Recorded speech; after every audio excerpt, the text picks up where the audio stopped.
Hello, I'm Marky Bilson, your voice of choice for a new generation of Wall Street Journal sports readers.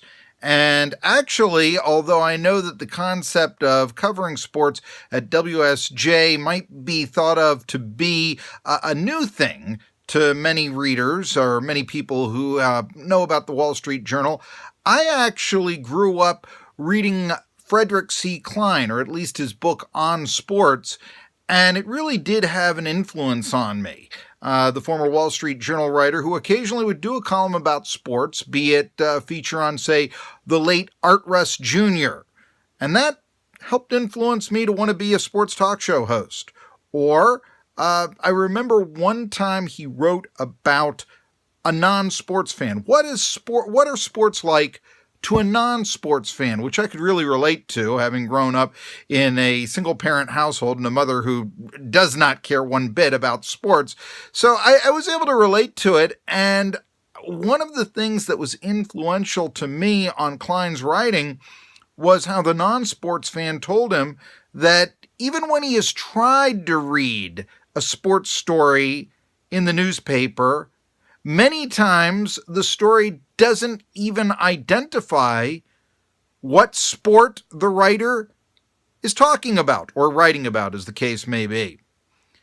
And that was always a huge influence to me. I always made sure, if I was writing for the Pittsburgh Post-Gazette or New York Metro or really wherever, that I would explain or just have that little note of what sport I was writing about. That's the influence the Wall Street Journal had on me at a very early age.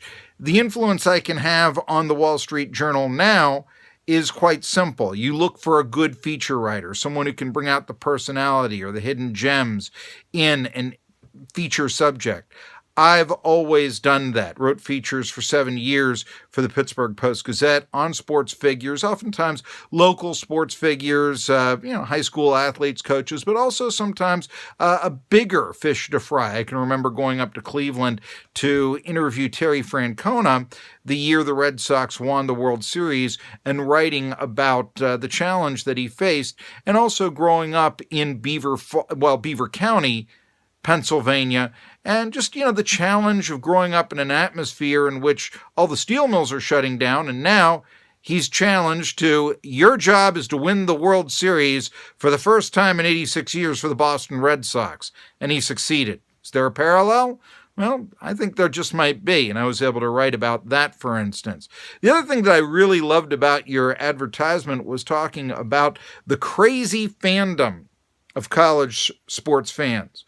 I'm in East Tennessee right now, Johnson City to be exact, and I know all about that. I probably get the wrath of my listeners on 1420 NBC Sports Radio Tri-Cities when, for instance, I tell them that it's probably not the best thing to try to get a recruit from, let's say, Miami, Florida, or Los Angeles, California, when they bring them into Neyland Stadium and they see a bunch of fans wearing orange and white checkerboard overalls. Simply not the culture that most people from Detroit are familiar with, and they're going to feel like they're an outsider if they come on that recruiting visit. But what is it that causes a fan to wear those checkerboard overalls, let's say?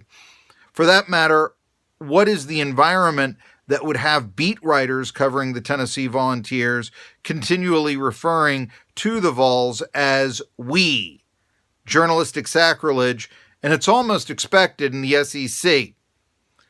I know it's not accepted at the Wall Street Journal. And that's why I want to write for you, as well as the prestige, the money, and all of that good stuff.